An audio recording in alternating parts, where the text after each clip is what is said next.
As I said before, my name is Elisabeth Olds, and I am contracted with the District of Columbia government under the Sexual Assault Victims' Rights Amendment Act of 2014 as an evaluator. And I'll explain a little bit about that, but the main couple of points that I'd like to make is that in telling stories like Karen's and like this project, it serves, I think, three really important purposes. One is obviously the impact and the empowerment that it can have for individual survivors and the encouragement to others to come forward. Beyond that, for a community, it can shatter myths about victim blaming. It can explain to people that this does, as you mentioned, this does happen in your neighborhood. It does look different than you think it looks. It can also drive significant legal change, and that's where the Sexual Assault Victims' Rights Amendment Act of 2014 comes in, and that was largely driven by victim stories. Stories of survivors who were not treated well when they came forward, and that's a vast understatement. Those stories resulted in a Human Rights Watch report in 2012 that ultimately brought a sea change in how sexual assault was handled in the District of Columbia. So after those stories came forward, the government really had to answer, and the police department really had to answer to, why is it this way? What are you doing to change it? And the law came out of that. And what the law does is it provides the right to a confidential community-based advocate for victims who seek SANE exams, and that advocate can be in a SANE exam. They can also be in the law enforcement interview, which is somewhat unique in the country. There are other jurisdictions that do it, but not many.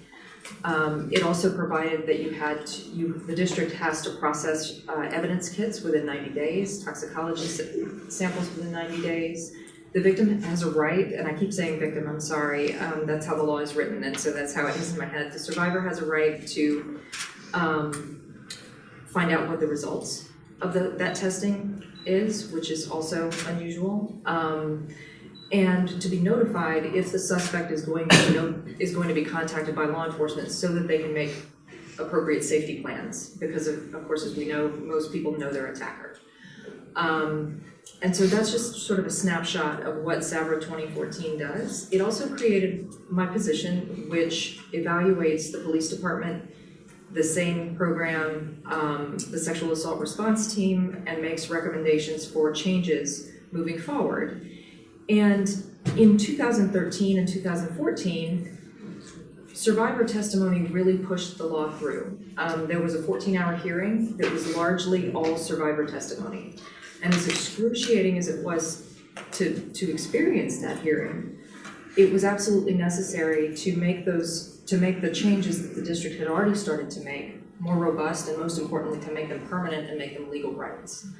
And so those stories really were as essential at that point as they were for the Human Rights Watch report. Beyond that, recommendations have been made for what we're calling SAVRAA 2.0, the new iteration of this law that's been introduced in the DC City Council. And in the original Sexual Assault Victims' Rights Amendment Act, there was a task force created to determine if youth should have the right to an advocate that adults do. And so we went and sought youth, ages 12 to 17, and did focus groups, and again, their stories informed what's before the council now, which is that yes, youth should have the right to an advocate the way that adults do. And what we found in talking to youth, which was more fun than I can possibly describe, in terms of sitting with them and having them say, this is what works for us, this is what doesn't. They knew what they wanted.